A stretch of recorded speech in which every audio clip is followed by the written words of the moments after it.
এই মুহূর্তে south Africa ক্রিকেটে একটি স্বর্ণযুগ চলছে।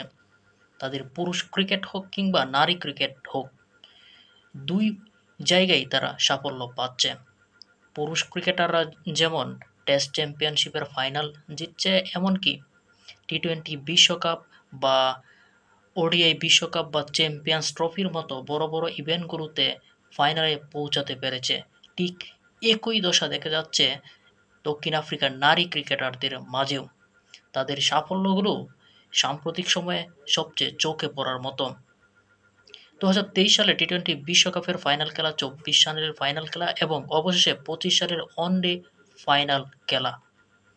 এগুলো অবশ্যই সাউথ আফ্রিকার ক্রিকেট অবকাঠামোগুলো বা তাদের ক্রিকেট সম্পর্কে যে ধরনের অবকাঠামোগত ব্যবস্থা থাকার কথা সেগুলোকে ইঙ্গিত করে, এবং কতটুকু শক্তিশালী থাকার কারণে বা কতটুকু প্রসেস মেনটেন করার কারণে একটা ক্রিকেট নেশন, পুরুষ ক্রিকেট হোক বা নারী ক্রিকেট হোক, উভয় ক্ষেত্রে সাফল্য নিয়ে আসে, সেটাই তাদের এই পারফরম্যান্সেই প্রমাণ করে।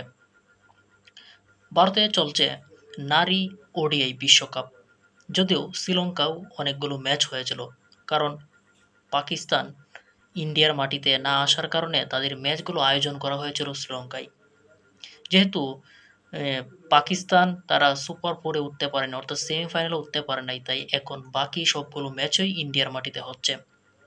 এবং এই ইন্ডিয়ার মাটিতে সেমিফাইনালের প্রথম ম্যাচে ইংল্যান্ড এবং সাউথ আফ্রিকা মুখোমুখি হয়, এবং যেখানে সাউথ আফ্রিকা আগে ব্যাট করে ৩১৯ রান সংগ্রহ করে ৫০ ওভারে, এবং সেই ৩২০ রানের টার্গেটে খেলতে নেমে ইংল্যান্ড ১৯৪ রানে অর্থাৎ ৪২.৩ বলে সবকটি উইকেট হারিয়ে ফেলে। সবচেয়ে ইন্টারেস্টিং বিষয় হলো, এই যে সাউথ আফ্রিকার নারী দল গ্রুপ পর্বের তাদের প্রথম দেখায় ইংল্যান্ডের সাথে তারা মাত্র ৬৯ রানে অল আউট হয়ে যায়। সেখান থেকে তারা একটা বড় ধরনের কামব্যাক নিয়ে পরপর তিনটি ম্যাচ জিতে তারা সেমিফাইনালে পৌঁছে যায়, এবং সেমিফাইনালে এই যাদের কাছে ৬৯ রানে অল আউট হয়েছিল তাদেরকে হারিয়ে ফাইনাল নিশ্চিত করে। অবশ্যই অভিনন্দন বা প্রশংসার দাবিদার সাউথ আফ্রিকার নারী ক্রিকেট দল।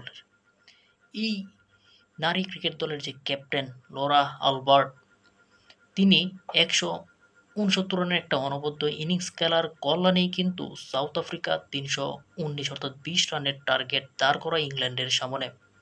পুরো টুর্নামেন্ট ধরেই কিন্তু সাউথ আফ্রিকা নারী দলের ক্যাপ্টেন অসাধারণ ব্যাটিং করে গিয়েছেন। তিনি এই টুর্নামেন্টে ৫০০+ রান করেই ফেলেছেন। এখন দেখা যাক শেষ পর্যন্ত ফাইনালে তাদের সঙ্গী কে হয় এবং সাউথ আফ্রিকা কি সেই ফাইনালটি জিততে পারে কিনা।